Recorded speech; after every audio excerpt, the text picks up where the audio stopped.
atje ke bunkarti i madh ishte byroja politike, ishte futeshin dhe anëtarë të Komitetit Qendror atëherë, kurse kjo ishte për komandat. Se duhet bëjmë dallimin, njerëzit duhet dinë që është veç ana civile, byroja politike dhe veç ana ushtarake, që drejtohej direkt nga komandanti i përgjithshëm. Ju futeshit atëherë këtu? Po, patjetër bënin prova. Bënit prova. Këtu bënin prova. Këtu çdo në orën 8, siç u thash, mëngjes dhe çdo 8 mazite në kohë paqe ne bënim vetëm takimin.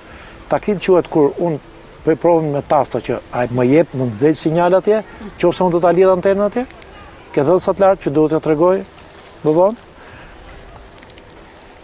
Kjo është specifika e saj.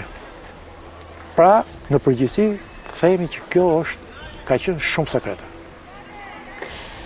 Edhe pozicionimi vetë i kësaj që shikoni, siç e shpjegova, që ka qenë gjithë komanda, gjithë reparte ushtarake të nivelit lartë, jo reparte do kudo.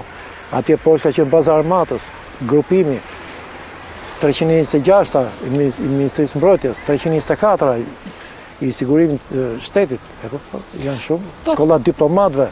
Po këto dhomat këtu? Këto dhomat këtu kanë qenë depo me furnizimi. Depo armësh? Depo armës, depo magazinimi për ushtarët dhe ajo që duket përballë deri atje ka qenë qendra ku riparoheshin aparaturat. Nga defekte, i paronin vetë, nuk i nxirrnin. Pse nuk nxirreshin? S'duhet nxirrë sepse duhet të ishte brenda stafit. Se një tjetër nuk i diej. Mund të spionante?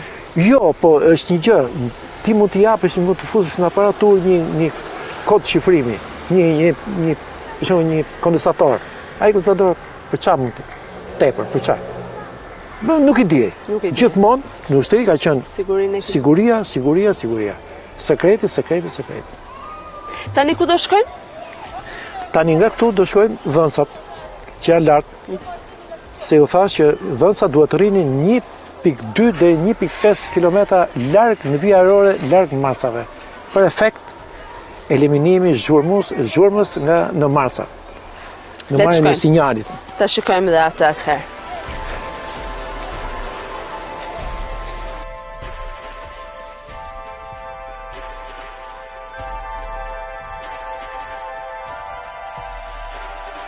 Pse quhej zonë shumë sekrete kjo e zonës Malit Detajt? Rëndësia ishte se ishte qendra ndërlidhjes. Po. E para, e dyta, qendra ndërlidhjes duhet të ruajtur. Në mënyrë më perfekte. Dhe u zgjodh pikërisht një vend midis shumë komandave dhe shumë reparteve.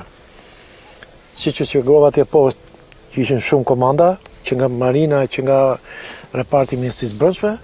Fillojmë pjesa këtej, kemi lokacionin, kemi kimin, uzinët tankeve, më poshtë, gjenjën atje sipër, topografia ushtarake, ajo, pra, mendo vetëm kaq.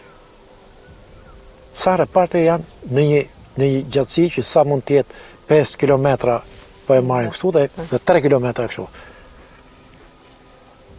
Qartë.